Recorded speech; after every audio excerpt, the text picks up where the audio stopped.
오늘은 종려주일입니다. 예수님께서 예루살렘 입성하신 거잖아요. 예루살렘 입성하실 때에 많은 무리들이 종려나무 가지를 흔들며 하나님께 환호했던 그 주일이 종려주일입니다. 우리는 종려주일을 참 소중하게 생각하는데 앞뒤에 있었던 일들이 참 중요하죠. 예수님께서 종려주일을 앞두고 예루살렘 입성이죠. 그러니까 예루살렘 입성을 앞두시고 제자들을 모아놓고 마지막으로 하신 말씀이 있으십니다. 왜 예수님께서 이 땅에 오셨는지 그 목적을 밝히셨어요. 마가복음 10장 45절 말씀을 보시면 예수님께서 이렇게 말씀하시죠. 인자가 온 것은 섬김을 받으려 함이 아니라 도리어 섬기려 하고 많은 이들을 위하여서 자기 목숨을 대속물로 주려 함이라 라고 이렇게 말씀하십니다. 이 땅에 오신 목적은 그 목적을 달성하기 위하여서 예루살렘을 들어가셔야 되거든요. 예루살렘을 들어가시는 목적은 예수 그리스도께서 자기의 몸을 대속물로 바치려고 예루살렘 안으로 들어가시는 거예요. 이걸 여러분 우리가 기억해야 됩니다. 이 말씀대로 예수님께서 인류에 대한 그 구속, 대속을 위해서 예루살렘으로 입성하신 주일이 오늘입니다. 우리도 여러분 예수님처럼 이 땅에서 예수님이 목적하신 것처럼 이 땅에서 우리도 은혜 입은 대속물로서의 삶을 살아가야겠습니다. 오늘 본문은 보시면 종려주일과 전혀 다른 맞지 않는 그런 본문이다라고 이렇게 여러분들이 여기실 수 있습니다. 그러나 여러분 목적하신 바를 보십시오. 예수님께서 왜 종려주일날 예루살렘으로 들어가셨는지, 들어가셔서 뭘 하셨는지, 왜 그 일을 하셨는지 여러분 그걸 우리가 봐야 되는 거죠. 그런 의미에서 오늘 본문을 제가 택한 겁니다. 이 본문은 우리가 알고 있기로 양과 염소의 비유다라고 이렇게 이야기를 합니다. 최후 심판의 비유다라고 이렇게 말씀하시죠. 양과 염소는 낮에는 여러분 다 섞여서 풀을 같이 뜯습니다. 그럼 밤이 되면 구분이 됩니다. 양은 양의 우리에, 염소는 염소 우리에 들어갑니다. 왜냐하면 신체 구조상 추위에 약하기 때문에 염소는 염소대로, 양은 양대로 이렇게 구분을 하게 되는 거죠. 이게 이때 당시에 예수님 당시에 유대인들의 당시 목축에 대한 풍습이었습니다. 이 풍습을 가지고 예수님께서 비유를 하나 들어서 오늘 말씀해 주신 거죠. 이 땅에 우리 그리스도인들이 살아갈 때는 다 섞여서 살아갑니다. 양이건 염소건 그리스도인이건 믿지 않는 사람들이건 다 함께 섞여서 살아가죠. 그럼 마지막 때가 되면 양과 염소를 구분하는 것처럼, 밤이 되면 양과 염소를 구분하는 것처럼 마지막이 되면 하나님께서 그리스도인과 그리스도인 아닌 사람, 하나님을 믿는 사람과 하나님 믿지 않는 사람, 이렇게 구분이 된다라고 이렇게 말씀을 하고 계시는 거예요. 이걸 우리에게 보여주고 계시는 겁니다. 그 심판이 오늘 우리가 읽진 않았지만 이 본문의 끝인 46절을 보시면 그 심판은 영벌과 영생으로 이렇게 구분이 됩니다. 영생과 영벌 이렇게 구분이 되는 것이 나타나게 됩니다. 이것은 영원한 것이기 때문에 여러분 한번 구분이 되면 돌이킬 수가 없습니다. 이 땅에 남아있는 사람이 아무리 선을 행한다고 하여도 여러분 그 자리를 바꿀 수가 없습니다. 먼저 간 사람들의 그 자리를 바꿀 수가 없습니다. 이 땅에 남아있는 사람이 여러분 아무리 기도한다고 해도 그 자리는 바꿀 수가 없습니다. 이건 명확한 겁니다. 그러니 오늘 본문에서 오른쪽에 서지 아니하면 돌이킬 수 없는 영벌이라고 이렇게 말씀하시는 것을 우리가 마음속에 깊이 새겨야 됩니다. 한번 분리되면 어쩔 수가 없는 거예요. 우리 힘으로는 도저히 감당이 안 되는, 감당할 수도 없는 거예요. 그러니 분리되기 이전에 여러분 우리는 잘해야 된다는 거죠. 하나님 앞에 영생의 자리에 설 수 있는, 오른편에 설 수 있는 그 자리, 그 방법을 우리가 선택해야 된다는 거예요. 예수 그리스도 편에 서야 된다는 것을 오늘 말씀이 우리에게 보여줍니다. 근데 우리가 심판이라고 하면 관심을 두는 것이 언제라고 하는 시기입니다. 언제라고 하는 심판, 그 심판이 언제 우리에게 오나. 사도 바울의 서신서들을 보더라도 많은 교회들이 그 언제에 관심을 뒀어요. 언제일까? 금방 온다고 하니 자기들의 삶을 다 내려놓고 우리 언제라고 하는 그 지목했던 그 시기에 맞춰서 우리 거기만 열심을 냅시다 라고 하는 그런 교회들도 있었어요. 그러나 오늘 본문에서 보시면 여러분 언제는 별로 중요하지 않게 여기고 있어요. 여러분 잘 들으셔야 됩니다. 언제는 별로 생각하지 않아요. 오늘 본문을 보시면 오늘 본문에서 이야기하고 있는 것은 언제라고 하는 것이 아니라 심판의 명확한 기준입니다. 심판의 명확한 기준을 오늘 본문에서 보여주고 있어요. 오늘 본문에서 두 번이나 이야기하고 있는데, 반복해서 이야기하고 있는데 구분이라고 하잖아요. 32절, 32절을 보시면 각각 구분하기를, 양과 염소를 구분하는 것 같이 하겠다라고 합니다. 그 구분의 기준을 오늘 말씀해 주고 계시는 거예요. 왜 양과 염소를 이렇게 나누듯이 마지막 때가 되면 사람들도 이렇게 구분할 텐데 그 구분의 기준을 오늘 말씀에서 보여주신다고 하는 겁니다. 그 말씀이 무엇이냐? 이 말씀은 여러분 구분이라고 하지만 심판의 기준이에요. 심판의 기준, 영생과 영벌의 기준이잖아요. 이 기준이 어떤 것인지 오늘 말씀해 주고 계십니다.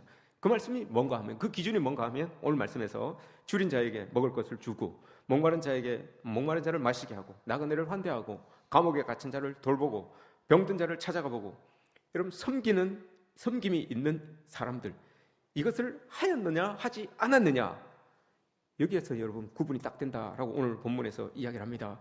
더 중요한 것은 35절, 32절 말씀을 보시면 요들이 가서 찾아보았던 나그네, 갇힌 자, 병든 자, 줄인 자, 목마른 자, 이런 사람들을 여러분 예수님은 자신과 동일히 여기고 있어요. 내가 그들이다, 그들이 나다라고 이렇게 말씀을 하고 있는 겁니다. 그 사람들에게 한 것이 나에게 한 것이다 라고 이렇게 말씀하시죠. 뒤에 가시면 그 사람들에게 하지 않은 것이 나에게 하지 않은 것이다 라고 이렇게 이야기를 합니다. 이걸 그렇게 하나님께서 이 행한 것과 하지 않은 것, 이것을 여러분 오른편과 왼편과 이렇게 연결을 시켜서 말씀하시는 것을 오늘 우리가 보게 되죠. 오른편에 있는 사람은 먹을 것을 주었고 마시게 하였고 입혔고 대접하였고 돌보았고 찾아보았습니다. 이 행함과 섬김과 오른편이라고 하는 것이 여러분 연결이 됩니다. 이 행함과 오른편, 영생이라고 하는 것이 연결이 됩니다. 뒤에 나오는 행하지 않음과 영벌과 왼편이라는 것이 연결이 됩니다. 여러분 잘 머릿속에 잘 기억하십시오. 뒤에 보시면 이걸 행하지 않은 사람들이 나옵니다. 왼편에서 있는 사람들이 나옵니다. 왼편에 있는 사람들은 그럼 좀 억울할 수 있어요. 성경에 보시면 이 사람들이 도둑질을 한 것을 아니고 살인한 것을 아니고 그렇다고 해서 어떤 도덕적인 윤리적인 죄를 지은 것도 아니에요. 그럼에도 불구하고 왼편에 있습니다. 영벌 쪽에 있다는 것을 오늘 보게 됩니다. 오른쪽, 왼쪽. 여러분은 오른쪽에 계십니까? 왼쪽에 계십니까? 침묵 속에 계시죠?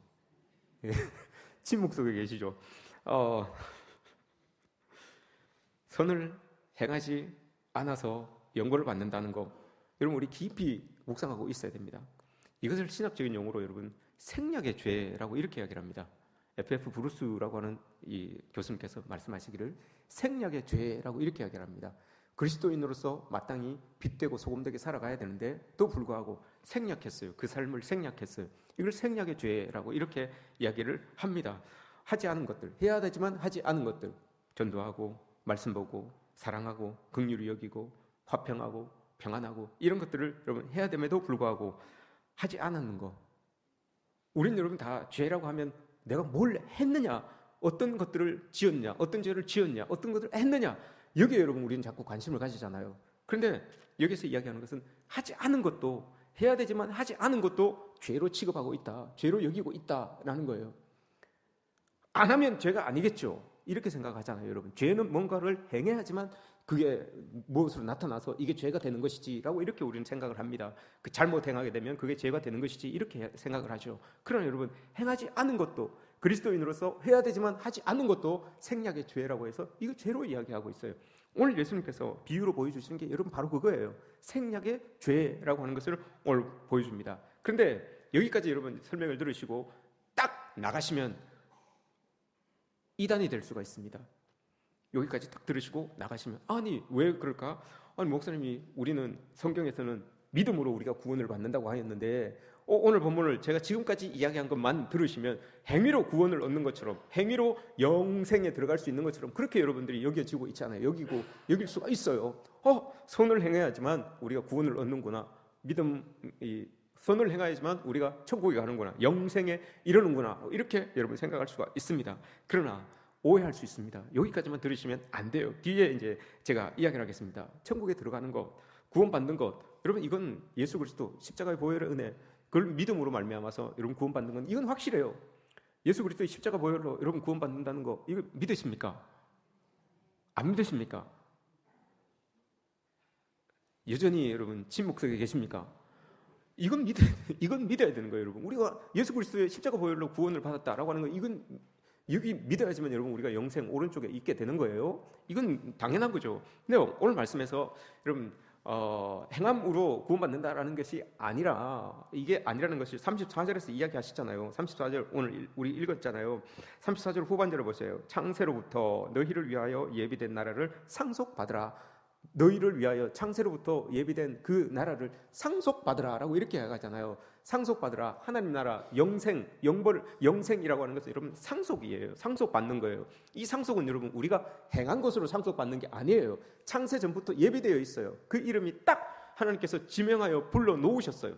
그 사람들이 여러분 상속을 받게 되는 거예요. 이게 믿음이에요. 이게 믿음으로 그 예수 그리스도를 믿을 수 있는 사람으로 하나님께서 딱 예배해 두셨으니까 그 예비된 사람들이 복음을 접하고 예수 그리스도를 믿음으로 영생이라고 하는 상속을 받게 되는 거예요. 이건 믿음으로 받는 거예요. 정확하게 34절에서 구원은 믿음으로 받는다라고 하는 것을 말씀해 주고 있어요. 그러면 오늘 본문은 뭘 이야기하고 싶습니까? 오늘 영생은 상속으로 받는다고 했는데 구분은 떡 해놓고 오른쪽 왼편에 서 있는 사람들 이거 안 했습니다, 이거 했습니다 라고 해서 영생과 영벌로 구분을 해놓았는데 그럼 이건 뭡니까? 라고 이렇게 생각을 할 수가 있어요.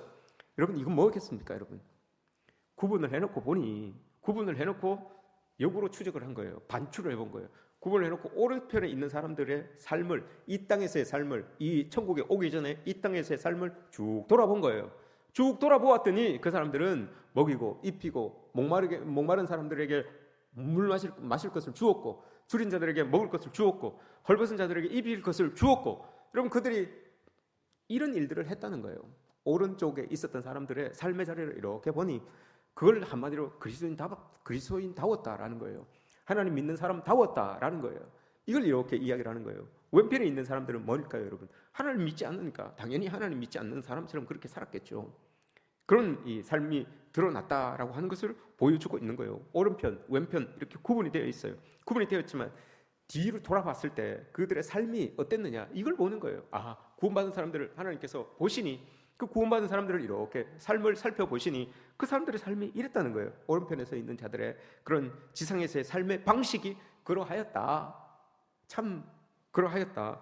오늘 34절에서 35절에서 이야기하는 걸 줄일 때 먹을 걸 주고, 목마를 때 마실 걸 주고, 옥에 갇혔을 때 가서 찾아보고, 힘들고 어려울 때 돌봐주고 이렇게 했다라고 하는 거예요. 근데 여러분 잘 보십시오. 오늘 본문은 여러분 되게 돌아가셔서 46절까지 한번 읽어보십시오. 오른쪽에 있었던 사람들도 왼쪽에 있었던 사람들도 공통점이 있어요. 오른쪽에 있던 사람들, 왼쪽에 서 있는 사람들 공통점이 있습니다. 무슨 공통점이 있는가 하면 이 두 사람들이 똑같이 이야기를 해요. 뭘 이야기하는가 하면 내가 오른쪽에 있고 이 사람은 왼쪽에 있고 납득을 못합니다. 아니 내가 왜 오른쪽에 있지? 아니 내가 왜 왼쪽에 있지? 납득을 못합니다. 영생에 있는 사람들은 여러분 납득을 내가 여기에 있네? 이런 거죠. 왼편에 있는 사람들은 내가 왜 여기 있는 거야? 이런 거죠. 둘 다 여러분 납득이 안 돼요. 왜 납득이 안 되냐? 이유가 있습니다. 오른편에 있는 사람들은 여러분 납득이 안 돼도 그냥 있으면 되잖아요. 영생이니까. 근데 왼편에 있는 사람들은 납득이 안 되면 따질 수 있잖아요. 아니 내가 왜 여기 있는 거야? 따질 수 있잖아요. 죄를 지은 것도 아닌데, 특별히 오늘 성경에서 죄를 이야기하는 것도 아닌데 왜 내가 왼쪽에 있는 거야? 라고 따질 수 있잖아요. 근데 오늘 본문에서 그 공통점을 해석해 줍니다. 풀어줍니다. 뭘 가지고 있는가 하면 물어봅니다. 오른편에 있는 사람들이 예수님께서 네가 오늘 줄일 때 너희가 먹을 것을 주었고, 목마를 때 마시게 하였고, 나그네 되었을 때 영접하였고, 헐벗었을 때 옷을 입혔고, 병들었을 때 돌아보았고, 옥에 갇혔을 때 와서 보았다 라고 이렇게 이야기를 합니다. 그랬더니 37절 이에 의인들이 대답하여 이르되 주여 우리가 어느 때에 주께 그렇게 했습니까? 우리가 언제 그렇게 했습니까? 라고 이렇게 한 거예요. 이 사람들은 기억이 없어요. 우리가 언제 그렇게 했어요? 라고 이렇게 말하는 겁니다. 그때 여러분 여기서 이야기하는 우리가 언제 그렇게 했어요? 라고 하는 것은 자기가 알지 못한다는 거잖아요. 내 기억이 없는데요. 나 잘 모르겠는데요. 나 알지 못하는데요. 이런 거잖아요. 그럼 여기서 알지 못한다라고 하는 그 행위는 그 삶이 너무 자연스러운 거예요. 너무 자연스러운 거예요. 그래서 내가 했는지 안 했는지 이것조차도 여러분 생각나지 않는 거예요. 마치 우리가 무의식적으로 호흡하는 것처럼, 숨 쉬는 것처럼. 여러분 하루에 숨을 몇 번 쉽니까? 모르잖아요. 내가 숨 쉬고 있다는 거 여러분 느낍니까? 잘 생각 안 하잖아요, 여러분. 그죠? 잘 생각 안 해요. 무의식적으로 그냥 계속 그냥 호흡을 해요. 호흡하면서 이렇게 우리가 살아있는 건 호흡하기 때문에 살아있는 거잖아요. 잘 느끼지 못해요. 이런 거예요, 여러분. 우리가 언제 그랬어요? 우리가 언제 그랬어요? 이건 알지 못하는 건데 너무 몸에 자연스럽기 때문에, 너무 몸에 익숙한 거였기 때문에 여러분, 이 사람들은 신경도 안 쓰는 거예요. 그냥 어려운 사람들, 목마른 사람들, 배고픈 사람들이 보이면 자연스럽게 그냥 몸이 그렇게 반응하는 거예요. 목마른 사람이네? 물 주는 거예요. 배고픈 사람이네? 먹을 거 주는 거예요. 무너진 사람이네? 가서 이렇게 세워주는 거예요. 이게 삶의 자리에서 너무너무 당연하게 이루어졌던 사람들이라서 이걸 모르는 거예요. 너무 자연스러웠다는 거죠. 그러니까 그리스도인들의 삶은 여러분 이렇게 자연스러워야 되는 거예요. 어떤 1년에 한 번 하고 행사마다 한 번 하고, 그러면 이게 아니라 이런 것들은 기억되죠. 특별한 그러니까 기억되죠. 그러나 이 사람들은, 오른편에 있는 사람들은 여러분 그 삶의 자리가 너무 자연스러웠던 거예요. 그리스도인다움이 너무 자연스러웠던 거예요. 그러니 의식이 안 되는 거예요. 그냥 그렇게 살아갔던 거예요. 이런 모습이 자연스럽게 나타나는 거죠. 반대로 왼편에 있는 사람들도 따지는 거예요. 아니, 우리가 언제 목마를 때 물 안 주었고, 배고플 때 먹을 거 안 줬고, 헐벗을 때 입 안 입혔고, 오기 갇혔을 때 안 돌아봤습니까? 라고 이렇게 이야기를 합니다. 우리가 언제 그랬어요? 이 사람들도 마찬가지예요. 이 사람들도 여러분 자기들 생각은 알지 못해요. 행했으면 알 텐데 여러분 안 했으니까 모르잖아요. 이 사람들도 여러분 마찬가지예요. 이 사람들은 무관심이 삶의 자리에 너무 자연스러운 거예요. 너무 자연스러운 거예요. 저 사람이 배고픈지, 저 사람이 목마른지, 저 사람이 헐벗었는지, 저 사람이 어려움 당하고 있는지 관심이 없어요. 무관심한 거예요. 그러니 여러분 아주 자연스럽게 자기의 삶을 사는 거예요. 아주 자연스럽게. 내 눈에 안 들어오니까요. 그 어려운 사람들이 내 눈에 안 들어오니까 그게 너무 자연스러운 거예요. 그래서 여러분 이 사람들은 왼편에 서 있는 거예요. 왼편에 서 있는 사람들의 삶을 이렇게 돌아보니 그랬다는 거예요. 오른편에 있는 사람들의 삶을 돌아보니 그랬다는 거예요. 여러분 이게 우리의 시점을 달리 보여요. 여기에서 지금 천국에서 바라봤을 때는 그랬구나가 되겠죠. 오늘날로 천국을 이렇게 바라보면 여러분 그래야 되는구나예요. 여러분 그렇게 돼야 되는구나예요. 천국에서 다 구분된 상태에서 이렇게 봤을 때는 오른편이 그랬구나, 왼편이 그랬구나 이렇게 되잖아요. 과거형으로 우리가 볼 수 있잖아요. 현재로 여러분 저 천국에 갈 사람들을 이렇게 보면 어떻게 돼야 됩니까? 천국에 간 사람들을 천국에서 이렇게 봤을 때 그랬구나, 그러면 우리도 그래야 되겠구나, 우리도 그렇게 살아야 되겠구나, 이거 아닙니까 여러분? 이걸 말씀해 주고 있는 거예요. 오늘 그리스도인들의 삶이 여러분 이렇게 되어야 된다는 것을 오늘 말씀해 줍니다. 그들의 삶을 보았더니 과연 그렇구나. 행위가 구원의 조건이 아니라 구원받은 사람들의 삶이 그랬구나 이거예요. 구원받은 사람들의 삶이 그렇게 선한 것들을 하나님께서 이 땅에 오신 대속물로 주려고, 예수님께서 대속물로 내 생명을 대속물로 주려고 이 땅에 왔다라고 했잖아요. 왜 여러분 예수님께서 대속물로 주려고 했습니까? 대속물로 주려고 하신 이유가 뭡니까? 예수님께서 그렇게 자기 목숨을 대속물로 주기까지 사랑하고 아끼고 했던 그 사람들을 돌보고 여러분 우리가 챙기고 세우고 하는 게 그리스도인들, 예수님께서 그렇게 하셨듯이 우리도 그렇게 하는 게 당연한 거예요. 그걸 오늘 예수님께서 말씀해 주고 계시는 거예요. 이걸 그리스도인들이 감당하지 못하면 여러분 정말 우리는 은혜 입은 사람으로서, 은혜 입은 대속물로서의 삶을 살지 못하고 있다는 것을 우리가 깨달아야 됩니다. 특별히 오늘 말씀에서 이렇게 이야기를 하죠. 오늘 말씀에서 선한 사람들이 물어봤을 때 이렇게 이야기를 합니다. 40절 말씀에 내 형제 중에 지극히 작은 자 하나에게 한 것이 곧 내게 한 것이니라 라고 이렇게 이야기를 합니다. 여기서 내 형제 중에 지극히 작은 자 하나에게 라고 이렇게 이야기를 하죠. 45절 말씀에서는 왼편 사람들이 물었을 때 대답합니다. 이 지극히 작은 자 하나에게 하지 아니한 것이 내게 하지 아니한 것이다 라고 이렇게 말씀하시죠. 한 단어가 차이가 납니다. 내 형제 중에, 먼저는 내 형제 중에가 있고 뒤에는 그냥 형제 중에가 없어요. 앞에서 이야기하고 있는 형제 중에라고 하는 이 말은 여러분 우리 공동체 안에 있는 사람들을 이야기합니다. 아델포스라고 하는 공동체 안에 있는 사람들을 이야기합니다. 믿음의 동력자들을 이야기하는 거예요. 믿음의 동력자들을 여러분 우리가 예수님께서 원하신다는 거예요. 믿음의 동력자들을 이 안에 믿음의 동력자, 왜 여러분 이때 믿음의 동력자들을 먼저 돌아봐라라고 이렇게 말씀하실까요? 이때 당시만 해도 여러분 믿음의 동력자들이 믿음 때문에 겪는 고통으로 당하는 힘듦이 있어요. 믿음 때문에 당하는 고통이기 때문에 여러분 믿음의 형제들, 믿음 때문에 당하는 고통이 있는 형제들이면 믿음 안에 있는 사람들이 도와줘야죠. 이걸 말하는 겁니다, 여러분. 믿음으로 말미암아서 예수 그리스도를 믿는 것 때문에 박해를 당하고 어려움을 당하고 굶게 되고 목마르게 되면 그 같이 있는 믿음의 공동체들이 그거 도와줘야 된다는 거예요. 그래서 내 형제 중에라고 이렇게 이야기하는 거고요. 그리고 뒤에서 지금 그냥 내 형제 중에 요걸 빼놓고 지극히 작은 자라고 이렇게 이야기하는 것은 여기만 교회 안에만 울타리를 만들지 말고 세상으로도 이런 사람들 여기 안에를 책임졌으면 세상 쪽으로도 눈을 돌려봐라. 세상 쪽으로도 그런 힘들고 어려운 사람들이 많이 있다는 거예요. 활장을 하는 거예요. 믿음의 지경을 넓혀가라. 구원의 지경을 넓혀가라 라고 이렇게 말씀을 하고 있는 거죠. 이걸 말하고 있는 거예요. 그래서 그럼에도 불구하고 이걸 행하면서 구원은 믿음으로 받는 것이지만 믿는 사람들의 삶의 자리는 늘 행동, 믿는 그 믿음 구원받은 사람들의 그 행위가 삶의 자리에서 드러나야 된다는 것을 보여주고 있는 거예요. 야고보 선지자가 그렇게 이야기를 하잖아요. 행함이 없는 믿음은 구원받지 못한다 이렇게 말씀하지 않잖아요. 그 행함으로 이야기하는 게 아니니까요. 행함이 없는 믿음은 구원받지 못한다라고 하지 아니하고 죽은 믿음이다라고 이렇게 이야기를 하잖아요. 그래서 그런 거예요. 구원은 믿음으로 받는 거지만 그 믿음의 표현이 여러분 우리 삶에서 행위 아닙니까? 우리 삶의 자리에서 행함 아닙니까? 이게 표현이 된다라고 이렇게 말씀을 하고 있는 거예요. 그래서 오늘 말씀에서 먼저 내 형제 중에 지극히 작은 자 하나를 그에게 한 것이 나에게 한 것이다 라고 이렇게 말하잖아요. 신체 협응 능력이란 말이 있습니다. 여러분 신체 협응 능력 이거 뭔가 하면 우리가 여러분 만약에 우리 몸 중에서 어디 상한 데가 있어요. 어디 다친 데가 있어요. 이쪽 팔을 딱 다쳤어요. 이쪽 팔을 사용을 못해요. 그럼 뇌에서 여러분 지령을 내립니다. 이쪽 팔이 다쳤으니까 모든 걸 여러분 이쪽 팔을 중심으로 합니다. 이쪽 팔이 다쳤으니까 너 오른팔 너는 이렇게 해야 되고 오른발 너는 이렇게 해야 되고 머리는 이렇게 해야 되고 이렇게 해야 돼. 이 뇌에서 이제 지령을 내리는 거예요. 이게 신체 협응 능력이에요. 눈을 다쳤어요. 그럼 눈이 안 보이잖아요. 그럼 약한 눈을 중심으로 뇌가 지령을 내리는 거예요.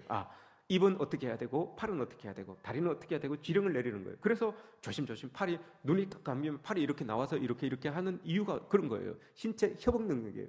발도 마찬가지죠. 발도 여러분 예전에는 한 폭 이렇게 툭툭 걸었지만 눈이 딱 안 보이기 시작하면 여러분 발폭이 좁아집니다. 착착착착 이렇게 몇 번씩 두드려보고 갑니다. 이게 신체 협응 능력이에요. 모든 신체가 작은 약한 상처 입은 그 신체 중심으로 돌아가기 때문에 그런 거예요. 교회도 여러분 마찬가지입니다. 이건 제가 만든 말이에요. 교회 협응 능력이라는 게 여러분 있어야 돼요. 교회도 여러분 어떤 일들을 추진할 때 어떤 계획들이 이루어질 때 작은 자들을 소외하면 안 됩니다. 이 교회 속에서 소외되는 자들이 생기면 안 됩니다. 작은 자들, 밥 먹을 때 혼자 먹는 사람들, 대화 잘 하지 못하는 사람들, 극아이 잘 어울리지 못하는 사람들, 여러분 이런 사람들 위주로 교회 프로그램이 교회가 시스템이 이렇게 돌아가서 그들도 쑥 섞여들 수 있게끔 이게 여러분 내 형제 중에 지극히 작은 자 하나에게 행하는 거예요. 하나님께서 원하시는 모습이 이런 거예요. 공동체 안에 여러분 소외되는 자들이 없게 만들어야 되는 거. 누구도 여러분 이 안에서 상처받게 만들면 안 된다는 거. 이거 여러분 먼저 우리가 기억해야 되는 겁니다.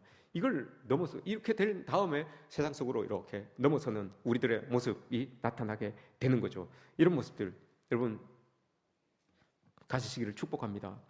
도무지 이 땅에서 여러분 이 지극히 작은 자, 또 내 형제 중에 지극히 작은 자, 이 사람들을 환대하고 돌보고 입히고 먹이고 이런 사람들 그럼 참 이 땅을 살기가 요즘은 너무 힘들어요.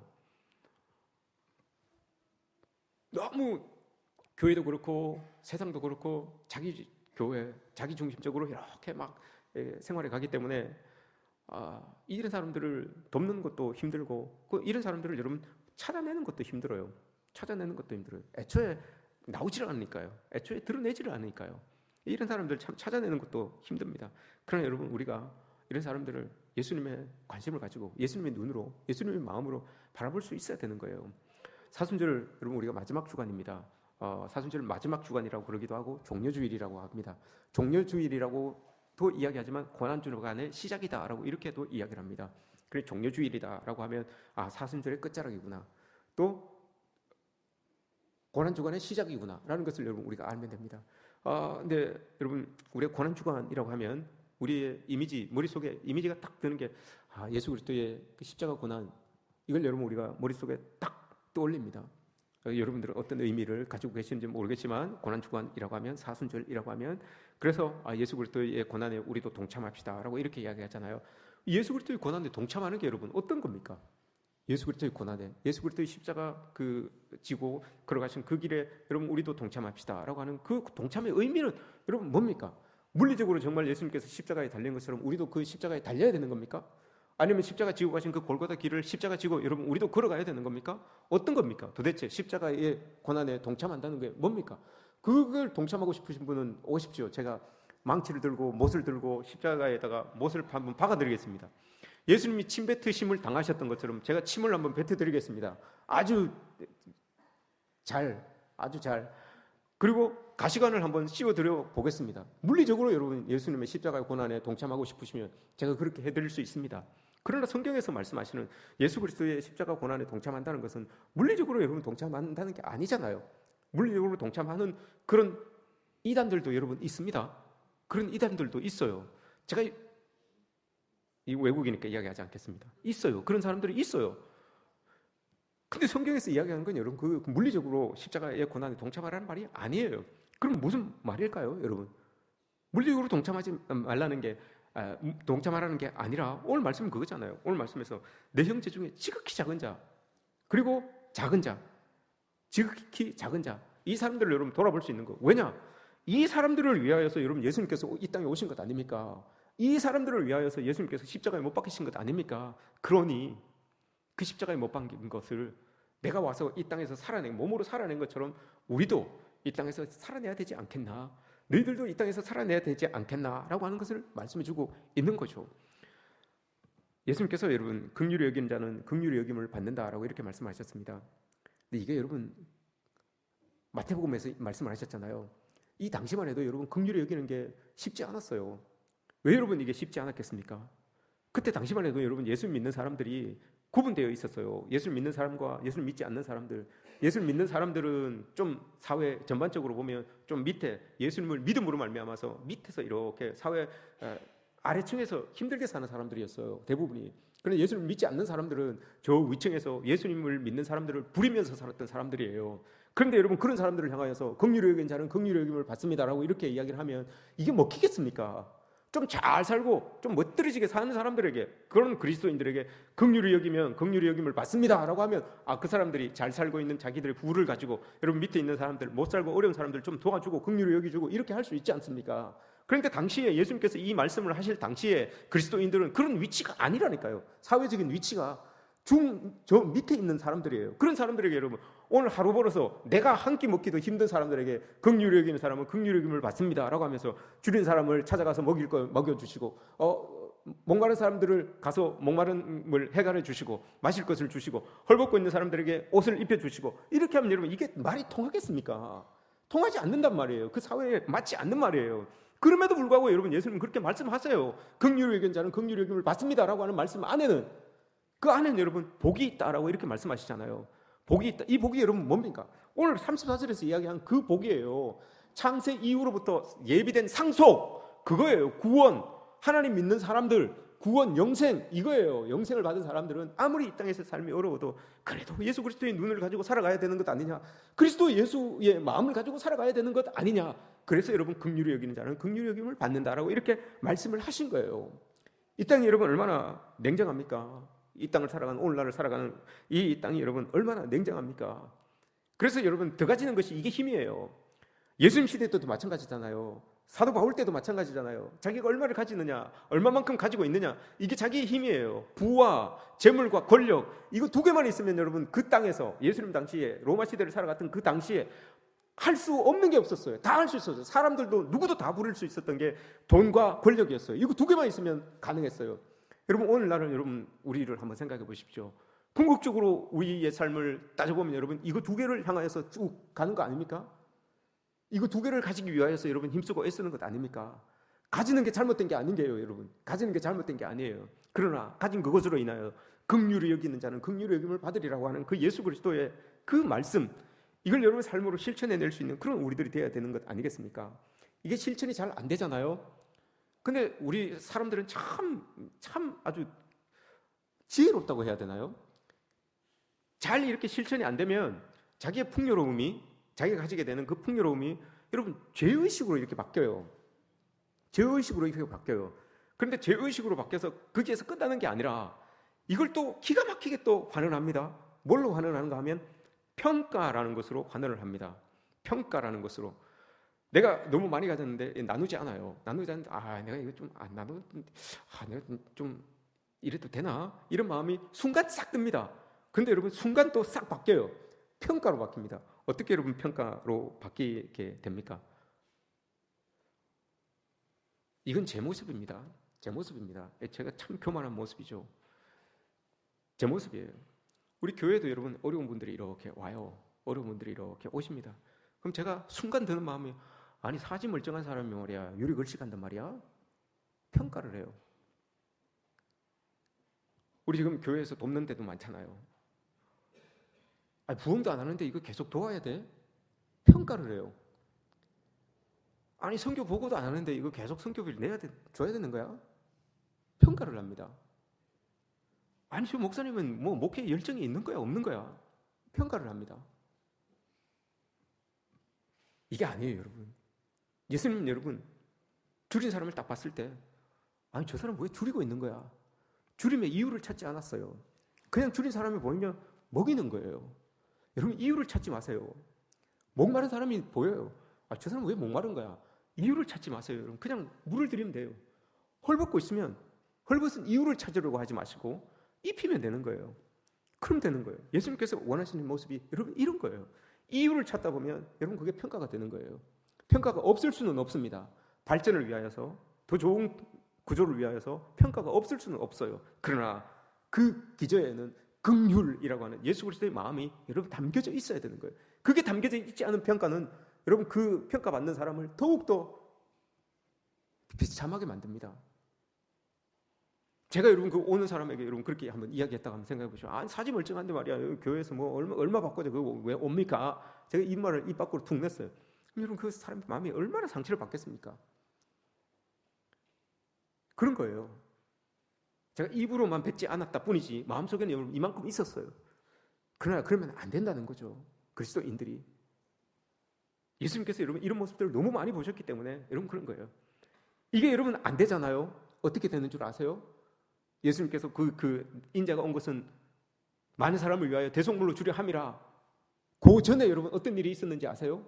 이 긍휼의 마음이 세상을 향하여서 이 긍휼의 마음이 없으면 여러분 어떤 마음이 드는지 아세요? 어떤 마음을 가지는지 아세요? 그 바로 전에 뭐라고 합니까? 야고보와 요한이 내가 오른편에 앉을게요. 내가 왼편에 앉을게요. 이렇게 되는 거예요, 여러분. 권력과 힘, 재물 이걸 추구하게 되는 거예요. 그런데 예수님께서 말씀하시는 거예요. 오늘 말씀에서 그거예요. 구분한 거 오른쪽에 왼편에 양과 염소가 구분된 걸 봐라. 구분된 걸 이렇게 봤더니 참 그 사람들 그리스도인답게 잘 살았네. 그리스도인다움을 세상 속에서 펼치며 살았네. 이걸 말하는 거예요. 그럼 여러분 오늘날 우리가 그 길을 가기 위해서 볼 때는 그리스도인다움을 드러내야 되는 거 아닙니까? 나타내야 되는 것 아닙니까? 이렇게 살아가야 되는 것 아니겠습니까? 이걸 하나님께서 우리에게 보여주고 계신다는 겁니다. 제가 사진을 한 장 보여드릴까요?